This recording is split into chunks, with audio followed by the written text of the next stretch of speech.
Do you sometimes feel like you're becoming a hunchback?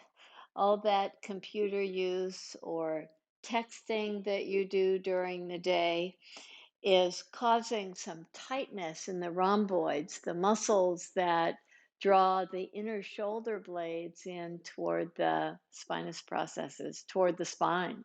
It's especially great for those of us that are bicyclists or swimmers, and almost all of us are using computers or texting. As we do, it just creates this feeling that we are growing a humpback. Let's begin.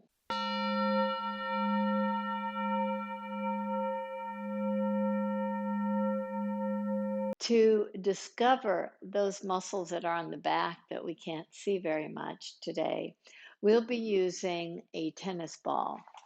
And if you've got an old sock that you could use and a tennis ball, put the tennis ball inside the sock all the way to the toe of the sock. There you go. And just put it to the side for now.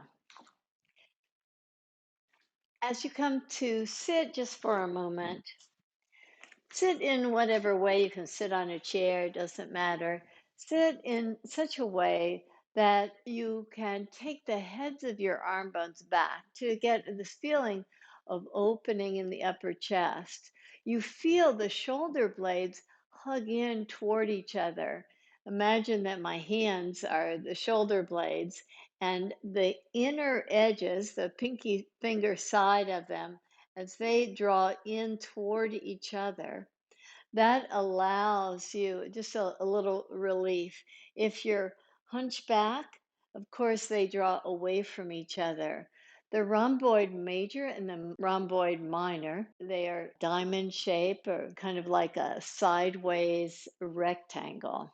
One of the most accessible ways of addressing these muscles is to take your arms in. I like to call this a cactus pose or a goalpost pose. Spread your fingers so that you get just a lots of engagement all the way from the fingertips toward the shoulders. And draw your elbows forward. Take your hands slightly back, almost like you're almost trying to carry something on the palm of the hand. Elbows forward, hands back. It's not such a comfortable position, but it gets you the feeling that there's engagement there in the rhomboid muscles. You can release your hands. There are several ways to address this area, and you may find other videos. If you look in the description, I'll send you the links of videos that address the same area and perhaps in even more detail. Come to a pose that we all know, and you can create a practice for yourself where you're practicing this arm position. If you do feel those muscles and they feel a little strained, you can come to a standing position. As you come to a standing position, step wide. Place your hands right at your hips to draw your elbows in to open the chest really nicely. The heads of the arm bones come back. Turn your right toes out, bend your right knee so the legs are in the form of Virabhadrasana 2 or Warrior 2 pose. Do that same action that we did when we're seated. So, with the arms in this gold post or cactus or W, whatever you want to call it, form, draw your elbows forward and take your hands just slightly back with the palms as if the palms are trying to lift up sheets of drywall or a pizza pie or something, but so that the shoulder blades draw in toward each other.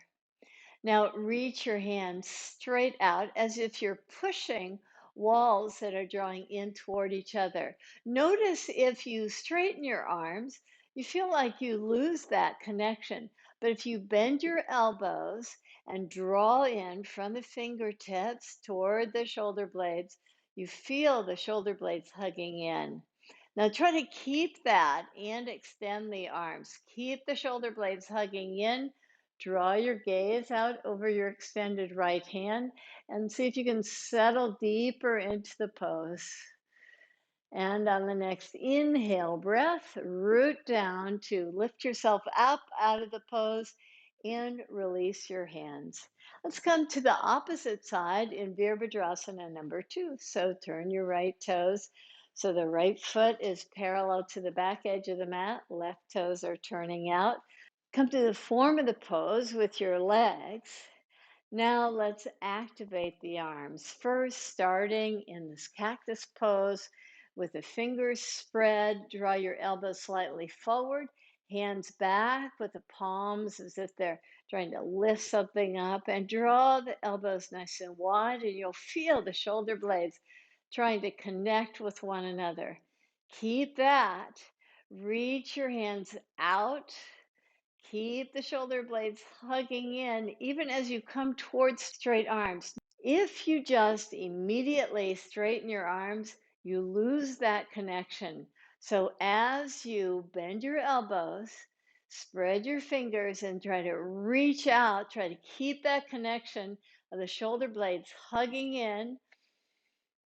Now turn your gaze out over the extended hand. You can turn your palm if you wish to come to the form of the pose, but keep that connection of the shoulder blades hugging in toward each other. Release your hands and come to Tadasana, to a standing position. Now is the time that we'll be using the prop, meaning the tennis ball in your sock. So take the tennis ball and let's go to the least invasive method here, which is to go against a wall. We'll also be putting a little bit more weight as we lie down so that you can just kind of compare the two. To find the rhomboid major and the rhomboid minor, take the sock in the opposite hand of the side that you're going to work on. So you just put it over your shoulder, just to the inside of the scapula. Now find a wall, go to that wall. You can walk your feet slightly away from the wall so that you can draw your weight into that area. And you don't want to move the ball too much. You just want to kind of find a spot that you can just settle into. And it's a pretty deep, penetrating sort of action. You don't want to go too deep, otherwise the muscle will start to respond and actually get tighter. So we want to release the muscle by just leaning into it. And once you find that area or a couple areas to work on, just pause there. As you come away from the wall, just kind of notice maybe some movement in your shoulders so that you notice there's a little bit more range of motion. You feel a little bit more freedom there. Take the tennis ball in the opposite hand and throw it over the opposite shoulder. Draw your weight again against the wall. As you draw your weight against the wall and just kind of lean into it, again, walk your feet away from the wall so that you can kind of lean into it.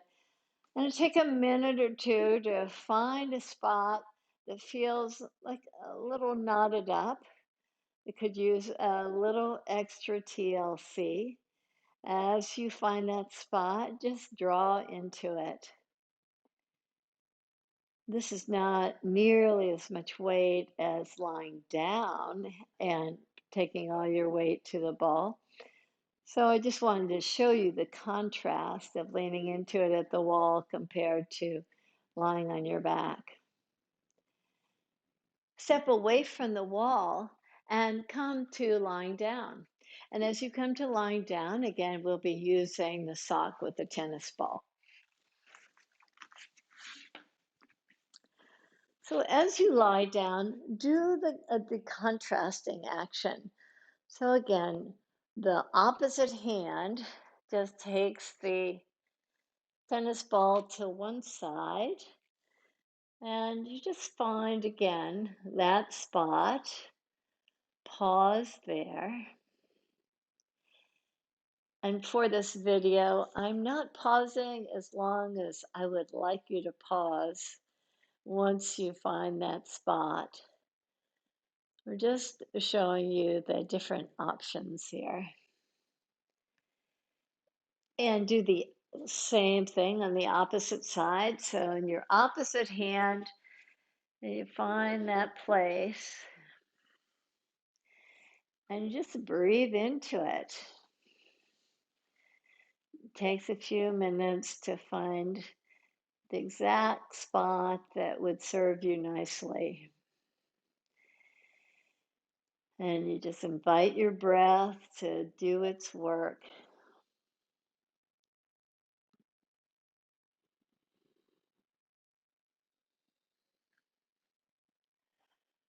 So once you've been in the pose for a bit, you can release out. Just take your tennis ball to the side with the arms now in that cactus pose. Just kind of notice what a nice open feeling you have. You can keep your knees bent and your feet parallel to each other. Now, as if you're making angel wings in the snow, keep your elbows bent and draw the hands down toward your feet. And keeping the elbows bent, take the arms up. And again, draw the hands down. This is helping you just find the alignment to bring the shoulder blades back, the top of the arm bones back toward the mat. Now press your thumbs down, but lift the rest of your fingers up. You're externally rotating the arm as you do the same thing, as you draw the hands down, and you're just tracing this angel wing path with your thumbs. The palms, as they reach up and over your head, face one another. And you trace that same angel wing sort of path. Reach the arms up. And one last time, draw with a nice light touch of the thumb tip all the way to the floor. You draw it down with the elbows slightly bent and come back. Again, release your arms and just allow the palms to be open and pause here. You can close your eyes, maybe even extend your legs if that feels comfortable for you. This practice that we did, this allows for this nice opening of the upper chest by aligning the scapula, by releasing the rhomboid muscles that draw from the spine to the inner scapula. By releasing those muscles, you get a little bit more fullness in the upper chest, and find that just through the breath, find that fullness. Continue to pause in that supine pose for a few moments, or if you have to move on to the activities of your day, do so with ease. Thank you so much for the practice. Namaste.